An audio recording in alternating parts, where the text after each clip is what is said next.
grow, and hence the name change to Adeso.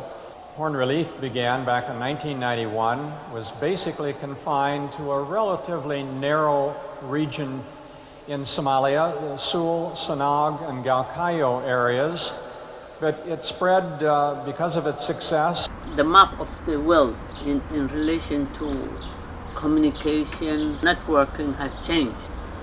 The world has become a village. I don't think it's enough or so important to be limited to the Horn of Africa anymore. It's such a small piece. So I see that we need to be in touch with Africa as Africans. And we have the same symptoms. Our problems are so similar that we can learn from each other. Why did we change our name after 20 years of significant relief and development work in the Horn of Africa? The answer is we've just also changed. We don't only work in the Horn of Africa.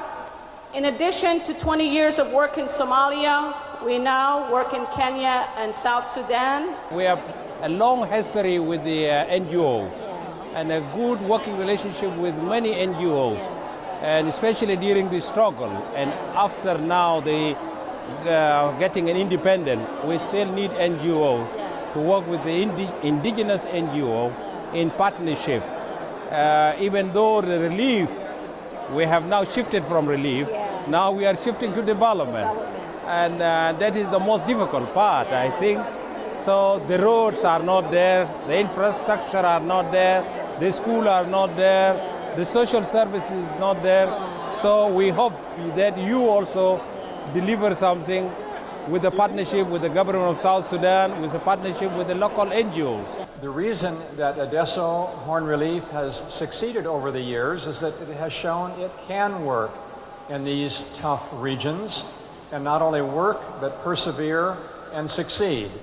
And because it has succeeded over the years, the governments and organizations, donor organizations, have asked Adeso to come in and work elsewhere. And that's why it is now involved in 3 entirely different countries in the region, having begun in only 1. The name Adeso, as we are now known, is a step toward achieving an Africa that is not dependent on aid, but on the resourcefulness and the capabilities of its people. There are also new goals linked to our brand change, such as making our voice heard more loudly and more clearly, using our experience to advocate for policy changes, and building on our organizational strengths to promote African-owned long-term development. As we take stock of ourselves at Adeso, I hope that we will continually be courageous enough to take risks and not be afraid of admitting our failures. I also hope that we become a constantly evolving and changing organization that is always learning. Accountability, flexibility, and adaptation should be our collective mantra for the future.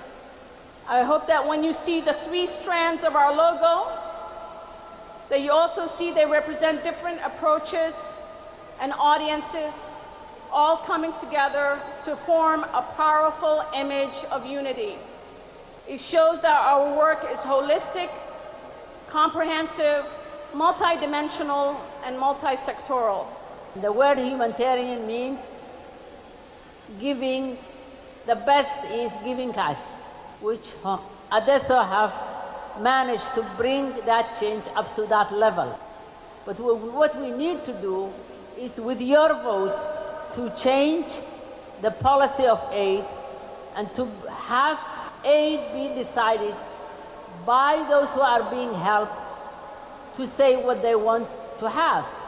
We know we're doing something right if we can connect the communities halfway around the world, and you know that we're reaching you home. I definitely do admire the founder. I think she is a great woman with, a strong back and definitely good work ethic. And, we definitely need people like her, and she's really someone to look up to that the youth can say, you know, well, look, she did it, I think we can all do it. We hope that people leave this event aware of not only Adeso, but also, you know, the troubles and the humanitarian efforts that these organizations are doing in Africa, and the plight of the Africans in the communities, and also how the communities are the center, are what, you know, made Adeso who Adeso is.